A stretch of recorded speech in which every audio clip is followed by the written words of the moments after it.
ওইখানে আমি 2 মিনিট হয়েছে যে ওইখান থেকে এসে দেখতেছি যে আমার ব্যাটারি লাইন টাইন খুলে ব্যাটারি কাঁধে নিছে, মানে টমটমের ব্যাটারি আর কি, নিয়ে চলে যাচ্ছে।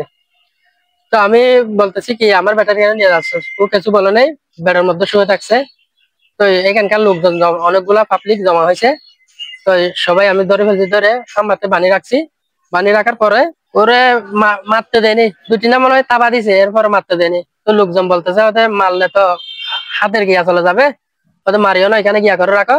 অটো রিক্সা মানে ব্যাটারি গুলা তুলে নিয়ে যাইতে চাইছে। তো তুলে নিয়ে যাওয়ার সময় যখন দেখছে আমার ভাই, ওরে ডাক দিছে, বলতেছে গাড়ি কি তোমার, এরকম যখন বলছে ও বলতেছে হাসতেছে। হাসার পর ওর থেকে ওরে ধরছে স্থানীয় জনগণ, ধরে ওরে বাঁধি রাখছে, এখন পুলিশের কাছে হস্তান্তর করছে এবং পুলিশ সদর হাসপাতালে নিয়ে চুরি অবস্থায়, হ্যাঁ চুরি অবস্থায় ধরছে।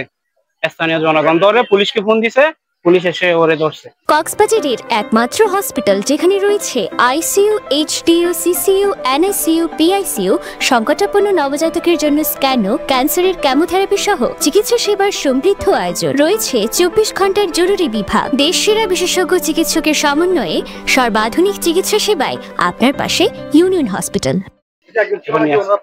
গণতোলাই দেয় নাই, ওরা ধরে এখানে খাম্বার সাথে বেঁধে রাখছিল, বেঁধে এরপর পুলিশকে ফোন দিছে, পুলিশ এসে নিয়ে গেছে, নিয়ে আসছে। পুলিশ গেছে আপনার ঘটনার আধা ঘন্টা পর, আধা ঘন্টা 1 ঘন্টা পর আনুমানিক। পুলিশ বলছে ওরা চিকিৎসা করাইতে, চিকিৎসার জন্য নিয়ে আসছে। এরপর এটা ওনারা বলবে কি করবে এরপরে। আর ফসান আল্লাহ, আমি তবে ফোন না দিতে বলছিলাম, বলতেছি জাগা কি করবো, আমি তো ব্যাটারি পেয়েছি। তার মধ্যে আবার ইয়া করছে, সবাই বলতেছে না এরকম হলে তো ঘর মারি দেবে, গিয়া করবে। তার মধ্যে ফসান গিয়া করছে, পাবলিকেরা বলতেছে পুলিশেরও দিয়ে দেবো, এখান থেকে নিতে পারবি না তুই, তো পুলিশদেরকে আমি হাতে তুলে দিই, এখন মামলা করবো না।